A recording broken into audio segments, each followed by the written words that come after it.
उत्तर प्रदेश में गविष्ठ यात्रा पर हैं। गौ माता के प्राण और उनकी प्रतिष्ठा की रक्षा के लिए विधानसभा जा करके वहाँ के मतदाताओं से संवाद स्थापित करते हुए उनको गौ माता की रक्षा के लिए वोट करने का संकल्प कराते हुए हम चले हैं। 250 से ज़्यादा विधानसभा क्षेत्रों में होते हुए बिजनौर विधानसभा क्षेत्र में आए हैं और यहाँ के लोगों से हमने संवाद अभी किया है। अच्छा, ये अयोध्या मंदिर में चंदा चोरी को लेकर मामला चल रहा है, जांच चल रही है, इसको आप कैसे देखते हैं? बात यह है कि इससे बड़ा कोई अपराध नहीं हो सकता कि भगवान के मंदिर में चोरी हो। इसका मतलब है, देखिए 2-3 चीज़ें हैं। एक तो ये है कि ये ट्रस्ट जब बनाया गया था तभी इसके लक्षण मिल गए थे। पूत के लक्षण पालने में दिखते हैं ना, तो पहले ही इसके लक्षण दिख गए थे।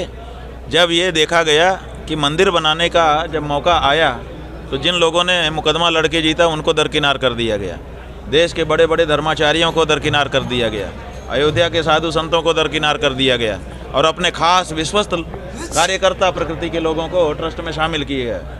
जब तभी पता चल गया था कि इसमें चोरी होने वाली है, क्योंकि अपने विश्वस्त व्यक्ति कमेटी में कब रखता है? जब उसको धांधली करनी होती है तभी रखता है, ये पक्का जानिए। अन्यथा क्या, कोई भी आओ, विशेषज्ञ लोग बैठो और नियमानुसार कार्य करो।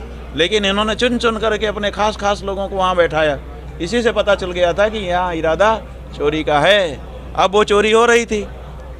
जो चंपत राय जी हैं, पहले दिन जब आपके सामने आए थे तो उन्होंने क्या कहा था कि यहाँ पे हमारे यहाँ ऑडिट चल रहा है और ये चलता रहता है और कुछ भी उल्लेखनीय नहीं है।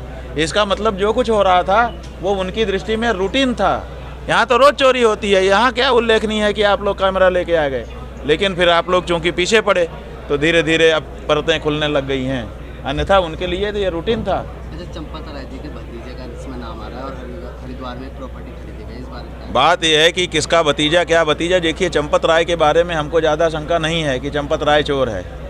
चंपत राय चोर नहीं हो सकता। चोर होता तो विश्वस्त नहीं होता, ये जान लीजिए। वो अगर विश्वस्त हुआ है बड़े बड़े लोगों का, इसका मतलब चोर तो नहीं है। एक एक पाई का हिसाब पक्का रखता होगा। जो ऐसे लोग होते हैं विश्वस्त लोग, वो अपने लिए चोरी नहीं करते, वो अपने आका के लिए चोरी करते हैं। तो इसलिए उन्होंने जिन्होंने उनको नियुक्त किया, और कौन, जिन्होंने उनको वहाँ बैठ करके ये काम करने का मौका दिया, वही तो हो सकते हैं। तो उनके लिए उन्होंने जो कुछ किया होगा, अपने लिए नहीं करेगा वो, ऐसा हमारा भरोसा है। अभी कहा गया कुछ नकली हिंदू हैं, कुछ असली हैं, ये क्या मामला है? ये बहुत बड़ा मामला है। देश में नकली हिंदुओं की बाढ़ आई हुई है। नकली हिंदू गाय को माता नहीं कह पा रहे हैं। जिस समय मुसलमान तक कह रहा है कि गाय को माता घोषित कर दीजिए, उस समय नकली हिंदुओं के मुंह से गाय के लिए माता शब्द नहीं निकल रहा है। बताओ, असली हिंदू होगा तो गाय को माता कहने में क्यों संकोच करेगा?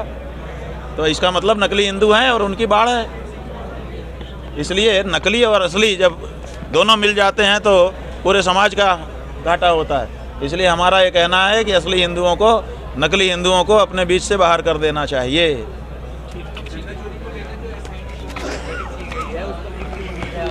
बात यह है कि एसआईटी जो है, पहले ही आप लोगों ने समाचार दिखा दिया कि वो योगी आदित्यनाथ जी के निर्देशन में काम कर रही है। तो निर्देशन में काम कोई करके निरपेक्ष फैसला दे सकता है? आप ये बताइए, इस देश के किस अफसर की हैसियत है कि जहाँ सीधे पीएमओ इन्वॉल्व हो वहाँ पर वो निष्पक्ष रूप से कुछ भी कह सके? बताओ, है हिम्मत? आप लोग तो अधिकारियों को देख रहे हो, इनकी हिम्मत है कि ये पीएमओ जहाँ इन्वॉल्व सीधे है वहाँ ये कुछ अपनी तरफ से कह पाएंगे? जो कहा जाएगा सो कहेंगे। महात्मा विदुर की धरती से आप गौ माता को राष्ट्रमाता घोषित करने की मांग कर रहे हैं। इसी धरती से योगी आदित्यनाथ कह चुके हैं कि जो लोग गौ माता को राष्ट्रमाता घोषित करना चाहते हैं कि बुद्धि भ्रष्ट है। श्री राम, श्री राम। कोई बुद्धि भ्रष्ट व्यक्ति ही ऐसा कह सकता है। इससे ज़्यादा क्या कहें? महाराज जी, इन्हें परेशानी क्या है? इन्हें परेशानी वो तो बताते नहीं है कि उन्हें, हम लोगों ने पूछा था कि आपको कोई परेशानी हो तो बताओ ताकि हम उसका निराकरण करें।